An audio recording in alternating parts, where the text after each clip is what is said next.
Delta Airlines is the only airline in the world still flying the Boeing 767-400ER, not one of the largest operators, the only one. There are 21 of these aircraft left.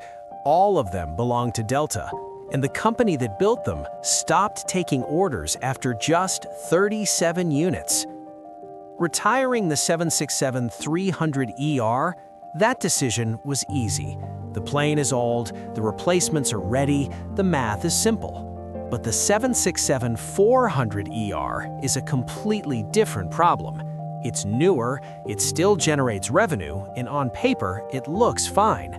But there's something about this aircraft that Delta doesn't talk about, something that makes retiring it far more complicated than anyone expects.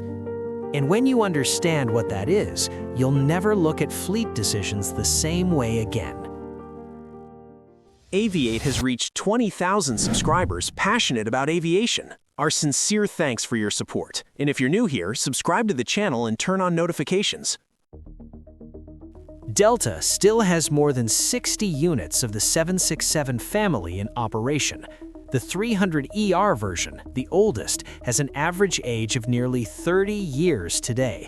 To put that in perspective, some of these aircraft started flying when the internet didn't even exist yet. And the company has already confirmed all of them will be retired from service by 2030. Replacing them? Much more efficient aircraft. The Airbus A330-900neo, the Airbus A350-900, and, surprisingly, 30 new Boeing 787-10s, ordered after years in which Delta practically turned its back on Boeing. But while the entire world debates the end of the 767-300, there is another member of the 767 family that continues flying intensively in Delta's fleet.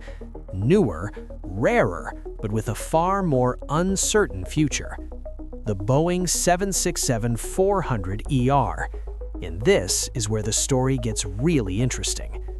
Because if Delta has already decided to retire the 767-300 due to age and rising costs, what exactly justifies keeping the 767-400, a subtype operated by a single airline in the entire world with only 21 aircraft in the fleet?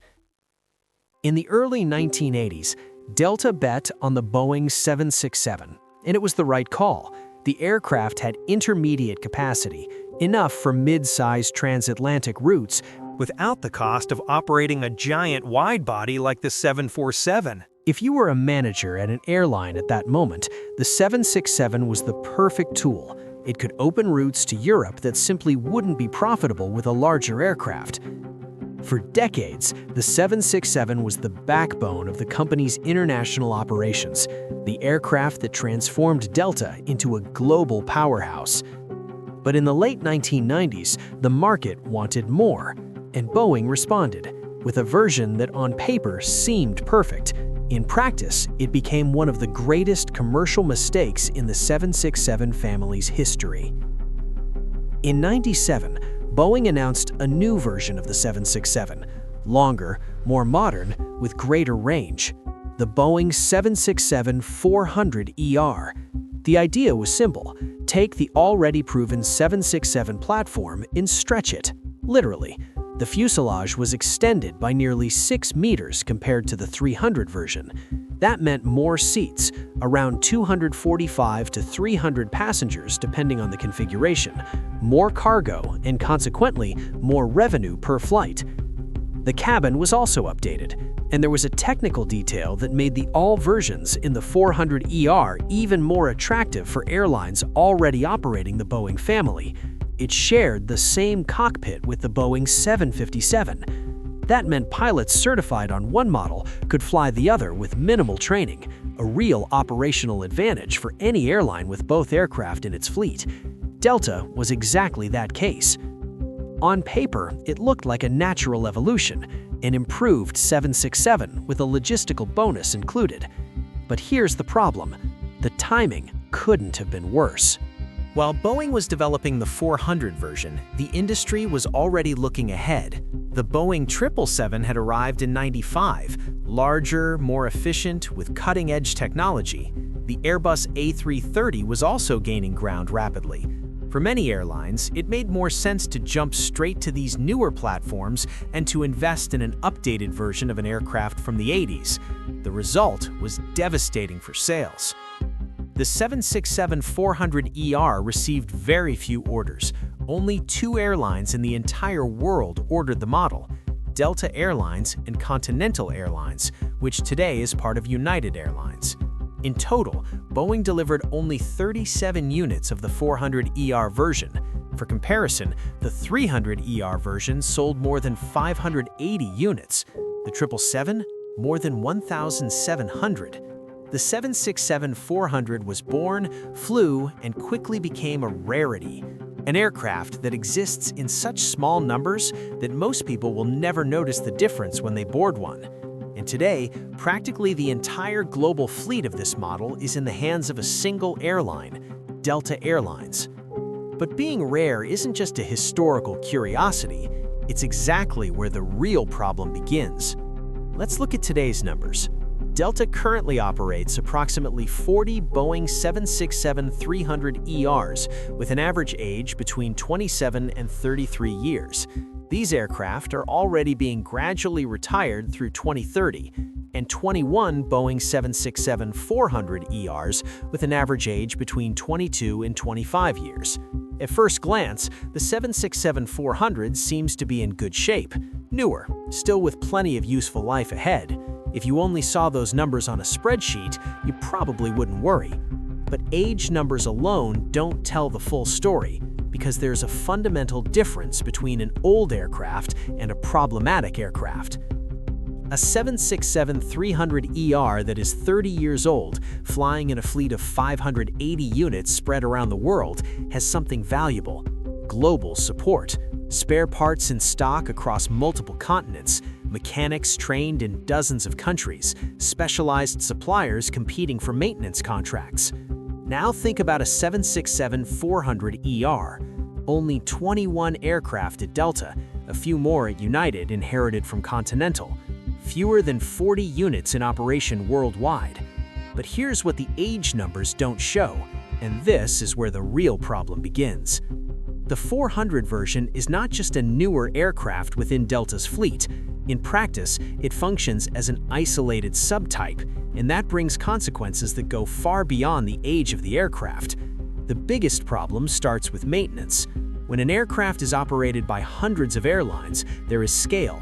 Parts are produced in large volumes, suppliers compete, and costs fall. The 767-400 lives the opposite reality. With fewer than 40 units in operation worldwide, the demand is too small to sustain broad production. Each specific part becomes more expensive, harder to find, and slower to replace. There is also the human factor. Pilots and mechanics need their own certifications for each model, the so-called type rating. This training structure has a fixed cost. Simulators, instructors, and ongoing qualification must exist regardless of fleet size. When all of this serves only 21 aircraft, the cost per unit skyrockets. It's like maintaining an entire warehouse just to store a single box. Added to this is the operational complexity. Modern aviation moves in the opposite direction, simplifying fleets to gain efficiency. Fewer aircraft types mean more flexible pilots, fewer simulators, and a much leaner logistics chain. Delta already follows this path with narrow bodies, using the Airbus A220 and A320 family, and the same movement is now reaching wide bodies. Keeping the 767-400 has become an island of complexity within a fleet that is aiming for exactly the opposite. And as this transition takes place, Delta is already preparing the next step, assembling the set of aircraft that will take over this role in the future. In recent years, the company has accelerated the renewal of its long-haul fleet with 3 clear bets: the Airbus A330-900neo, more efficient, modern, and a direct competitor to the niche the 767 occupies today; the the Airbus A350-900 for the longest and highest demand routes. And then came the surprise. After years of largely ignoring Boeing for wide-bodies, Delta ordered 30 Boeing 787-10s, with deliveries planned for the next decade. That was news in the industry, not because Boeing needed the contract, but because it revealed something about Delta's strategy. It is not just replacing old aircraft, it is redesigning the entire logic of the fleet. And when you look at the A330neo, A350, and 787 arriving at the same time, one thing becomes clear. There is no room for a subtype of 21 aircraft with its own logistics chain. The question now is, what exactly will take the place of the 767-400, and when? And the answer depends on a problem that the 767-400 has, and that no other widebody in Delta's fleet shares. This is where the analysis gets more complex and more interesting. The 767-300ER has an obvious replacement, but the 767-400 occupies a slightly different niche. It is an intermediate capacity aircraft in a fleet being redesigned around two extremes. But there is something about the 767-400 that makes this retirement decision completely different from any other Delta has ever had to make, and that changes everything. Let's put the numbers side by side. The 767-400ER is between 22 and 25 years old. Technically, it still has useful life. Well-maintained aircraft fly for 30, 35 years, that's a fact. This means a dedicated logistics chain, which always results in higher costs. Every year the 767-400 keeps flying is a year Delta maintains a parallel support structure for less than 3% of the total fleet. It's not a crisis, it's a slow bleed. But here's the problem nobody is discussing. When the time comes to get rid of these aircraft, where do they go? In the world of aviation, the classic exit for a retired widebody is freighter conversion. The 767-300ER, for example, has a robust market. Boeing has already delivered more than 100 units of the 767-300 BCF converted, and the model continues to be considered the most efficient mid-size widebody freighter in operation. Companies like DHL, Amazon, and SF Airlines depend on these conversions for their cargo networks. The 767-400ER. There is no freighter conversion program for it. None. Boeing's BCF program covers the 737-800 and the 767-300. The 767-400 is not on the list. Boeing did internally study a project called 767XF based on the 767-400 fuselage reconfigured as a freighter with new engines, but the study never advanced into an official program, and Boeing never confirmed interest in developing it. Without a freighter conversion, the 767-400 also has no secondary passenger market. No other airline operates the model. None has declared interest in acquiring it. With fewer than 40 units in the world, the cost of building a logistics operation from scratch around it simply doesn't make sense. This means that when Delta parts with these aircraft, the options come down to two: part sales or direct scrapping. And here, the real paradox emerges. If the 767-400 has no resale value, no freighter market, and no buyer on the horizon, then retiring it early only means destroying value prematurely. The aircraft already paid off its acquisition cost years ago. As long as it still flies with acceptable operational efficiency, every hour in the air generates revenue that a grounded aircraft does not. The logic, therefore, may be exactly the opposite of what it seems. Perhaps the 767-400 won't leave early precisely because it has nowhere to go.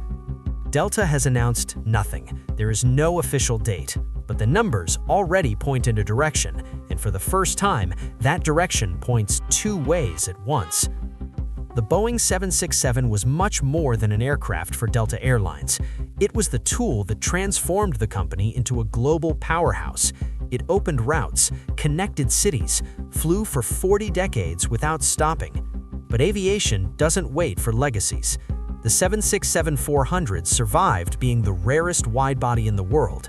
The question now is whether it can survive Delta's simplification strategy. And when Delta is done with it, if it ever is, No other airline in the world will be waiting to take on those aircraft. That's the part almost nobody is discussing yet.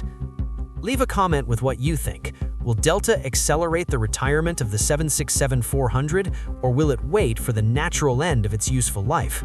If this video made sense to you, a like helps the channel a lot to keep bringing this kind of analysis.